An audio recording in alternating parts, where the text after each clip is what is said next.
Samajwadi party के सांसद मोहिबुल्लाह नदवी पारिवारिक विवाद को लेकर संकट में फंस गए हैं। आगरा की फैमिली कोर्ट ने रामपुर के सांसद मोहिबुल्लाह नदवी की संपत्ति कुर्क करने का आदेश दिया है।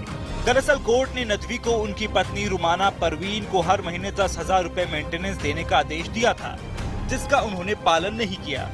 सपा सांसद ने कोर्ट की अवहेलना की, जिसकी वजह से उनके ऊपर पत्नी का 5,30,000 रुपए बकाया हो गया। इसके बाद कोर्ट ने पुलिस और प्रशासन को सपा सांसद की दिल्ली की प्रॉपर्टी कुर्क करने का आदेश दिया है।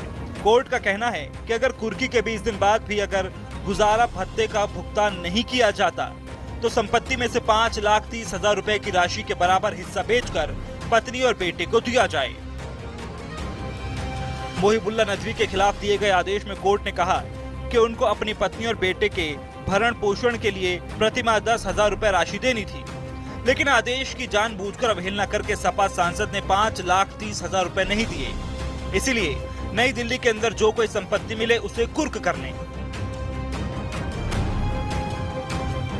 दरअसल सपा सांसद मोहिबुल्लाह नदवी की पत्नी रुमाना परवीन ने मारपीट और दहेज उत्पीड़न का मामला दर्ज कराया था, जो कि आगरा कोर्ट में विचाराधीन है।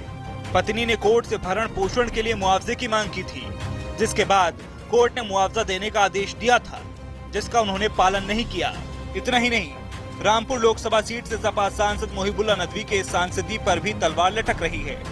बीजेपी के पूर्व सांसद घनश्याम लोधी की तरफ से हाईकोर्ट में याचिका दाखिल की गई है, जिसमें उन्होंने चुनावी हलफनामे के दौरान गलत जानकारी देने का आरोप लगाया है। बीजेपी के पूर्व सांसद की तरफ से याचिका में कहा गया है कि सपा सांसद ने शादी की जानकारी से लेकर उनके खिलाफ चल रहे मुकदमे की जानकारी छिपाई है।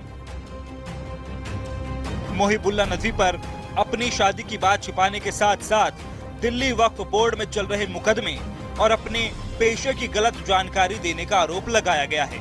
घनश्याम लोधी ने कहा है कि इस आधार पर मोहिबुल्लाह नदवी का निर्वाचन रद्द किया जाना चाहिए।